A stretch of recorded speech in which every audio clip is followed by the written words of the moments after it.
Pilkada Karo 2020 adalah mata rantai politik nasional. Oleh Juara R. Ginting. Turunnya beberapa tokoh nasional dari Partai Demokrasi Indonesia Perjuangan atau PDIP, menjadi juru kampanye atau jurkam paslon nomor 3, ide bukti, di Pilkada Karo memunculkan dualisme pemikiran Karo. Pendukung para pesaing paslon nomor 3 menuding itu sebagai wujud ketidakpercayaan pada kekuatan lokal. Sedangkan pendukung paslon nomor 3 menyambutnya dengan antusias. Apalagi di dalam tim jurkam dari Jakarta itu ada ujung tombak termahal di bursa politik nasional maupun internasional, yaitu Basuki Cahayapurnama alias Ahok.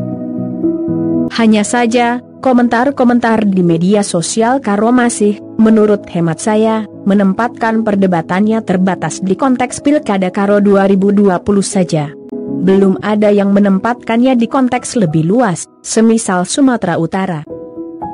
Kedatangan tim dari Jakarta itu, menurut analisis saya, bukan semata-mata untuk memenangkan paslon Iwan Depari, Budianto Surbakti, tapi juga untuk memenangkan Bobi Nasution, Aulia Rahman di Pilkada Medan 2020. Selama ini, kampanye Pilkada Karo hanya menurunkan Megawati dan nantinya hanya Puan Maharani ke Pilkada Karo.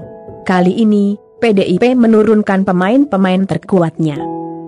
Bila kita tinjau satu persatu pemain tim nasional yang turun ini, kita menemukan hanya Bopanika Mamana Sitepu, Junimart Girsang, dan Jarod Saiful Hidayat yang mewakili Dapil Karo.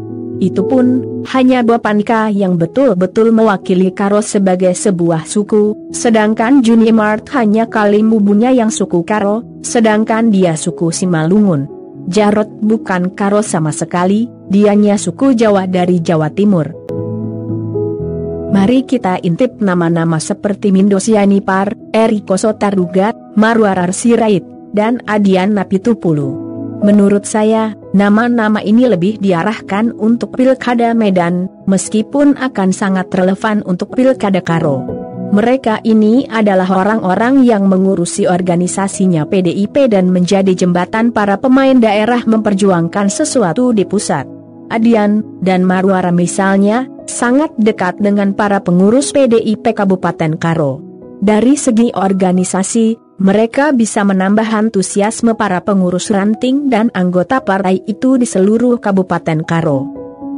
Selain itu, sepertinya belum ada paslon yang betul-betul meyakinkan bisa menggarap suara penduduk suku Batak yang berdomisili di Kabupaten Karo, meskipun kiprah Matondang almarhum di masa lalu sepertinya akan mengalir ke paslon tertentu. Tapi, dengan turunnya Marwara, Adian dan lain-lain, kiprah Matondang kemungkinan hanya sebatas lobang di mana istrinya Remita Beru Sembiring masih cukup kuat menguasai suara suku Batak di Laubang.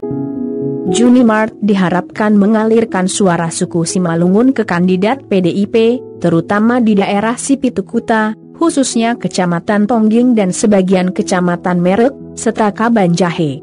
Namun begitu, turunnya nama-nama itu adalah juga terkait pemenangan Bobi, Aulia di Medan. Dipilihnya Bobi dan bukannya Ahyar untuk diusung oleh PDIP di Pilkada Medan 2020 adalah juga terkait dengan masa depan PDIP dan Indonesia sebagai sebuah state yang akan saya bahas lebih luas di bagian 2. Naskah ditulis oleh Juara R. Ginting. Editor, Bastanta P. Sembiring. Jangan kamu lupa untuk sukai, bagikan dan ikuti ataupun subscribe Mejuah-juah Indonesia. Terima kasih.